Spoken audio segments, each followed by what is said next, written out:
Նիկոլին ընդամենը պետք էր այդ նկարը, այդ պատկերը, որ ամեն ինչ շատ կանաչ է, երկինքը ամենակապույտն է իր իշխանության կառավարման ժամանակահատվածում եւ ինքը այն Թուրքին եւ ադրբեջանցուն Հայաստան բերելու անունը եթե դրել է խաղաղություն, ուրեմն դրա համար պիտի ունենա գեղեցիկ ֆոն։ Հիմա եթե եվրոպական քաղաքական համայնքի ղեկավար կազմին բավարարում է ֆոն լինել, որովհետեւ կա քաղաքական աճուրդ եւ առևտուր, որտեղ իրենք արդեն ամեն ինչ տվել առել են, Նիկոլից վերցրել են այն ինչ պետք է եւ իրեն տվել են այստեղ Հայաստանում իշխանավարությունը իր իշխանազավթումը ապահովելու նոր հնարավորություններ, սա մեզ համար այո ցավալի է, մենք պիտի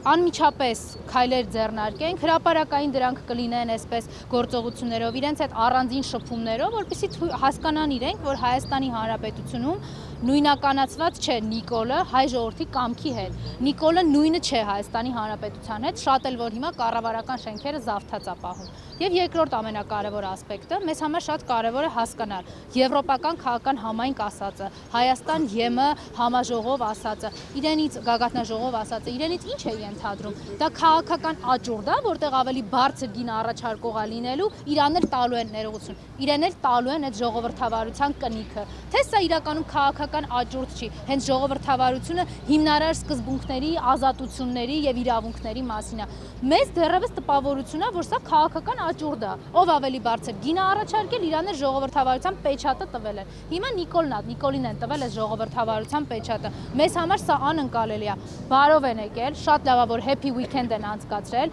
բայց դա հայ ժողովրդի շնորհքն է եւ ոչ թե Նիկոլի, հայ ժողովուրդը հյուրընկալ ժողովուրդ է եւ մենք որևէ մեկին դեմ չենք հյուրընկալել մեր պետությունում, մեր երկրում, բայց դա մեր ինքնության, մեր ազգային նկարագրի, մեր պետության հաշվին չի լինելու։ Եվ վերջի վերջո, եթե իրենք եկել էին այստեղ ցույց տալու, որ հունիսի 7-ի համար Նիկոլին տալիս են արդեն այդ կնիքը, որ ամեն ինչ նորմալ է, լավ է եւ Նիկոլը կարա շարունակի իշխանազավթումը, մենք դրա հետ էլ հաշտ չենք լինելու։ Իգի Մկրտչյան կխնդրեմ անդրադառնալ երեք Մակրոնի արած հայտարարությանը եւ նշեց, որ օրինակ 8 տարի առաջ այստեղ ոչ ոք չէր գա։ Դե ակնհայտ է, որ այն լավ ժամանակը, որ վերջի 2 օրը Մակրոնը անցկացրել է Երևանյան փողոցներում, իր հիշողության հետ կապված կարծում եմ ինչ-որ խնդիրներ են առաջացել, որովհետև ինքը ոչ առաջին եւ թույլ տվեք ասեմ, ոչ էլ վերջին մեր բարեկամ պետության Ֆրանսիայի նախագահն է լինելու, որ այցելելու է Հայաստան եւ իրեն այստեղ շատ լավ են ընդունելու հայ ժողովուրդը, որովհետև հայ եւ ֆրանսիացի ժողովուրդները բարեկամ ժողովուրդներ են եւ դա ոչ Մակրոնից է, ոչ էլ առավել եւս Նիկոլից է։ Ինչ վերաբերվում է իրենց այստեղ գալուն եւ Նիկոլին շատ մեծ ռևերանսներ անելուն։ Ակնհայտ է, որ այն քաղաքական ուղին, որ այսօր Նիկոլը ընտրել է, դա նոր տերերի փնտրտուքը հասել է իր ավարտին։ Այլևս պիտի արևմուտքի կողմից ստացված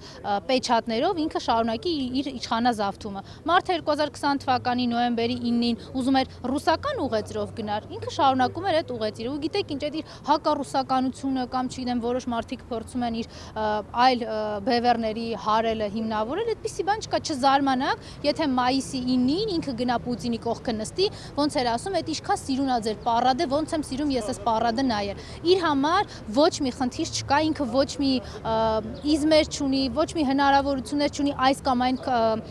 աշխարհաքաղաքական կենտրոններին հարելու կամ չհարելու, ինքը ինչքան պետք է Հայաստանից կտա կբաժանի, նոյեմբերի 9-ով նախատեսված էր Սյունիքում ինչ-որ այլ պետությունների զորքերի տեղակայում, ինքը այդ էր ստորագրել, հիմա թրիփն է պետք, հիմա անունը դրել են մի հատ նոր ֆիրմային ձևակերպումներով, բառերով, back office, front office, դրանով է խաբում հայ ժողովրդին, բայց էությունը մեկն է, որ հնարավորություն է փնտրում Նիկոլը Հայաստանի Հանրապետության հաշվին, մեր իրավունքների ու ազատությունների հաշվին շարունակելու իր իշխանազավթումը, մենք դրա հետ հաստ չենք։ Մակրոնը կգա ստեղ, Թրամփը կգա, թե Պուտինը կգա։ Ռուսաստանից բավականին կոշտ արձագանքներ են լսում այս այցի վերաբերյալ, Զելենսկու հետ հարաբերությունների վերաբերյալ, սա ինչ հետևանքներ կունենա։ Կներեք, էլի ես թքած ունեմ, թե Նիկոլի համար ինչ հետևանք կունենա։ Ես ցավում եմ, որ մինչև հիմա Ռուսաստանում կլինի դա, ռուսական մայրաքաղաքում, Մոսկվայում, Բրյուսելում կլինի, չենք կարողացել մենք այստեղ գտնվող քաղաքական ուժերը,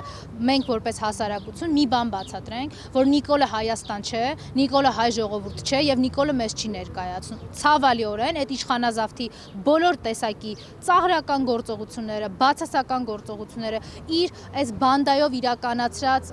ցանկացած տեսակի գործողություն ընկալվում է որպես Հայաստանի Հանրապետության կողմից կատարված գործողություն։ Ձեր տված հարցի հնարավորությունից օգտվելով նաև մի անգամ եւս ասում եմ, Հայաստանը Նիկոլ չէ, Հայաստանի արված գործողությունները, Նիկոլի արած գործողությունները Հայաստանի գործողությունները չեն։ Եվ հենց որ Հայաստանում պետականությունը վերականգնվի, ամեն ինչին կտրվի իրավական գնահատական։ Ես նորից եմ կրկնում, Հայաստանի Հանրապետությունը թատերաբեմ սարքել նրանց համար, ովքեր ցանկանում են բզկտել մեր պետությունը, ովքեր ընդհանրապես պատրաստ են, որ այստեղ Ալիևը հենց երեք Երևանում ճիշտ է դեռևս տեսակապով, բայց կարծում հերու չի, որ կգա այստեղ հրապարակի կենտրոնից էլ մեզ հացաթակ կտա, մարդը մեզ սեպարատիզմի մեջ է մեղադրում։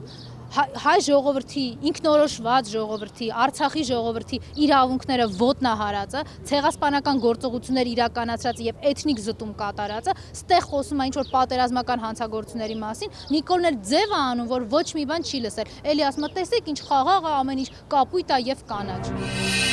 Բաժանորդագրվեք Արմաթ մեդիայի ալիքներին սոցցանցերում։ Հետևեք մեզ նաև Արմաթ մեդիա AM կայքում։